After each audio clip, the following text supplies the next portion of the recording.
Ровно месяц в Ухте в новом статусе работает физиотерапевтическая поликлиника. С недавних пор, напомним, это первая в России клиника, которая ведет комплексную реабилитацию для перенесших коронавирус. О возможностях и перспективах учреждения Виктория Науменко. Ухтинская физиотерапевтическая поликлиника, в народе грязелечебница – это, по сути, санаторий в городе, который поддерживает здоровье ухтинцев уже 30 лет. Учреждение расположено в уникальном месте, где сконцентрированы природные целебные источники. Так здание стоит прямо на скважине с минеральной водой. У нас имеется на территории скважина с минеральной водой, хлоридно-кальциевый, натриевый, йодопробный рассол, и сапропелевые грязи озера Пионерское. Это иловое отложение пресного озера Пионерское в паре километров от здания. Уникальные возможности ухтинской грязелечебницы оказались как нельзя кстати в период борьбы с новой коронавирусной инфекцией, а именно для реабилитации переболевших. Решением временно исполняющего обязанности главы Коми Минздрав Республики разработал проект, согласно которому физиотерапевтическая поликлиника Ухты прогремела на всю страну, стала первым в России медицинским учреждением, которое комплексно занимается реабилитацией людей, пострадавших от COVID-19. Профилактикой опасных осложнений для них становятся буквально все местные процедуры. У нас используется большой арсенал аппаратной физиотерапии. Это магнитотерапия, вот это магнит, турботрон, калибри, алмаг, магнитотерапия. Все эти методы обладают рассасывающим действием, повышают иммунитет, улучшают трофику тканей, трофика питания тканей, улучшают кровообращение. Вот это наши минеральные ванны. Она у нас очень концентрированная, поэтому подходит только для наружного употребления, мы ее разводим. Концентрация 55 грамм на литр, то есть это рассол. Лазеротерапия, целебные грязи, минеральные ванны и души, не обходится лечение и без целебных отваров, кислородных коктейлей в фитобаре. В ход идет даже лечебная физкультура, которая оказывается важнейший этап реабилитации.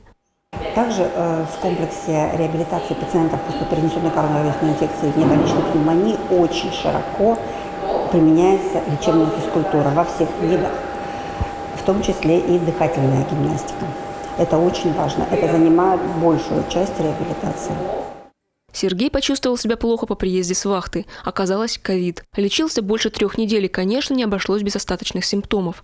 В итоге по направлению от поликлиники мужчина проходит 2-ю неделю реабилитации. Говорит, эффект уже есть.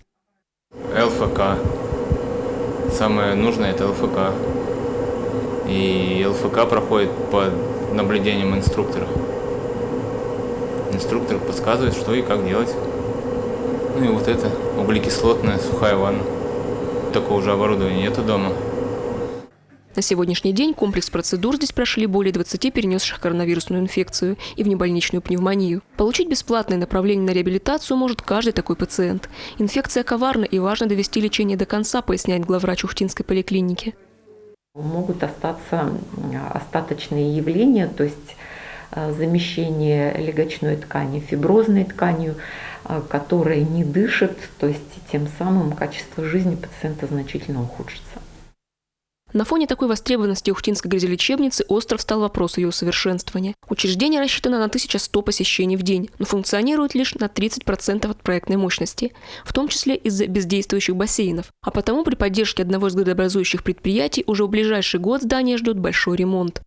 Мы надеемся, что кроме уникальных кадров, кроме уникальных методов реабилитации с применением естественных природных ресурсов воды и грязи, о котором вам говорила главный врач этого учреждения, у нас здесь будут еще и то, что радует глаз.